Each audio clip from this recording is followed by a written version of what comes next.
This little guy has 4 gigs of RAM, 64 gigs of onboard storage, a 6.1-inch HD 720 by 1560 60Hz IPS display, a 13 and 8 megapixel rear camera, an 8 megapixel front camera, dual SIM, SD expansion, fingerprint sensor, removable battery, and a headphone jack. And I think the best way to describe those specs are nostalgic. I mean, some of them are pretty cool, but others leave a bit to be desired in 2024. Especially coming from a Galaxy Note 20 Ultra, I was a little concerned this phone wasn't going to fully meet my needs. But this phone is doing something new. It's running EOS, a de-Googled version of Android that can still access Play Store apps and comes with some additional privacy features that you'd never get from Apple or Google.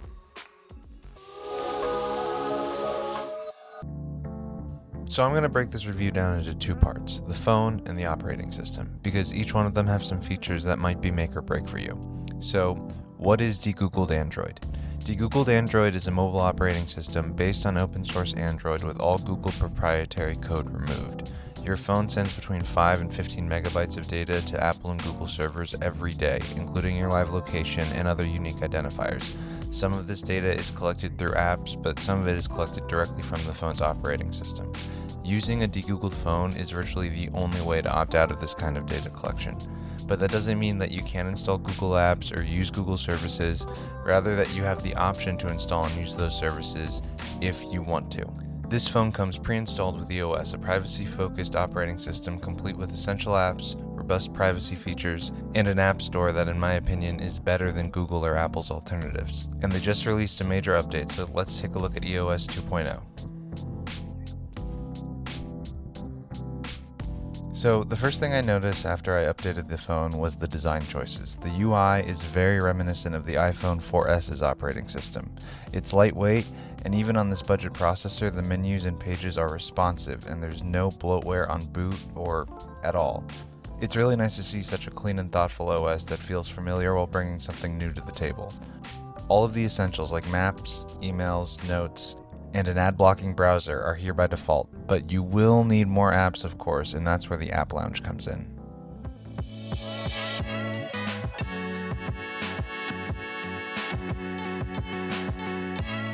The App Lounge gives you access to all the apps from the Play Store and F-Droid Store, so you can stick with your existing services or try open source versions.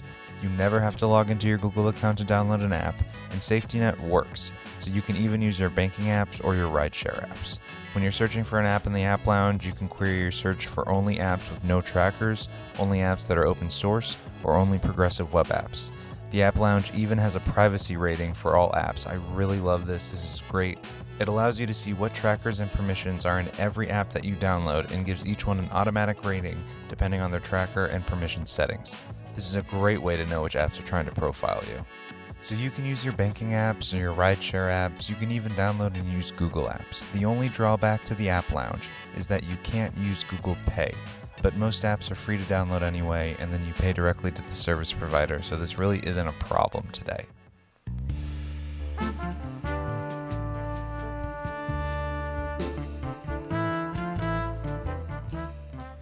EOS comes with built-in privacy controls called Advanced Privacy, and I love this feature. It allows you to block and manage trackers, spoof your location, or hide your IP address with the flip of a toggle. You can even see exactly what apps are trying to extract data from your device, how they're trying to collect that data, and if they were successful collecting it. I really love this feature. Being able to see what apps are trying to track me the most gives me some sense of control back over my digital footprint. I'm really happy to see these features implemented on an OS level and not require a VPN app or a subscription.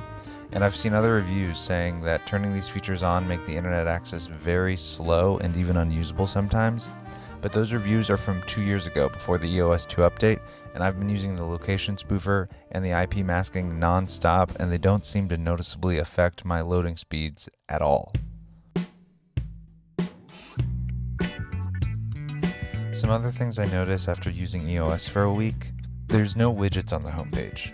There is a dedicated widgets page, but it's pretty basic at the moment. The Marina team has publicly stated they're improving it, but it's not great. Apps. While not every app is available in the App Lounge, it is easy to find and install APKs or use other alternative app stores like Aptoid. And then with the Map app, even though it's based on Open Maps, it feels more like Apple with its UI. And then it works just like Apple or Google Maps, where you can type in a business name to find it instead of the address, except some businesses aren't listed, and it doesn't show business hours. So I've gotten around this by using Brave Search when I need to find a business hours, or if I wanted to, I could install Google Maps Go, which gives me all of the Google Maps features with less tracking and permissions. But that's one update I'd like to see. And then similarly with calendars, there's a bit of setup required if you want to go completely privacy focused, but you can always just download Google Calendars and bypass all the hassle. So no deal breakers here.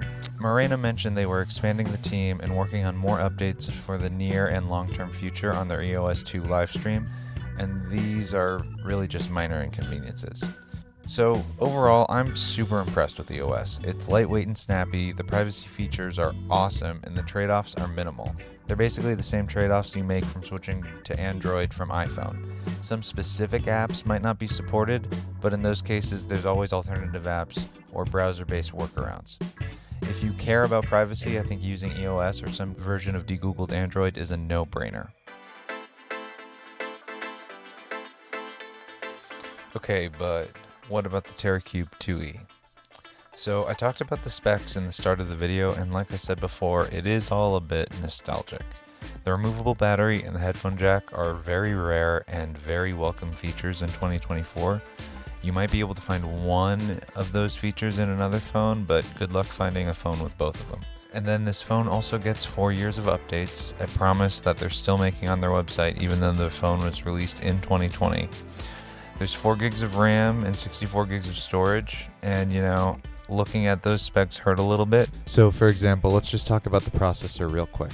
It's not fast, but it's also not slow. When you click on something, it takes a second to open. Sometimes if you push it, it can slow down, but it's a perfectly adequate processor.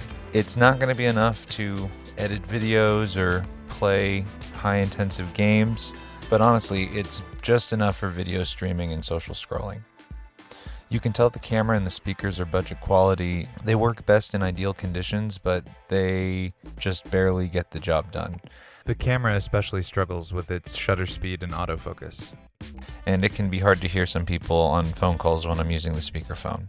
But, it's a $340 phone and they had to cut costs somewhere. I'm glad they chose the speaker and the camera over the processor because I can at least augment the speakers, and I mostly only use the camera to take pictures of receipts for work anyway. Is the phone perfect? No, but it's a perfectly usable, privacy-respecting phone with a headphone jack, a removable battery, updates on the horizon from the manufacturer and the developers, and I think all of that stuff is pretty unique. Plus, while you can easily install EOS on a handful of phones today, the Teracube is the only phone currently available on Morena's website with EOS pre-installed in the United States, which means it's probably the easiest way to take control of your privacy on your mobile device. So, all in all, I'm happy with my purchase. Even coming from a flagship phone, it's not as good as a Galaxy or an iPhone, but the processor is still totally usable, and the privacy features are way too good to pass up. This is going to be my new daily driver, and I don't think I'm ever going to go back to a non-de-Googled phone ever again.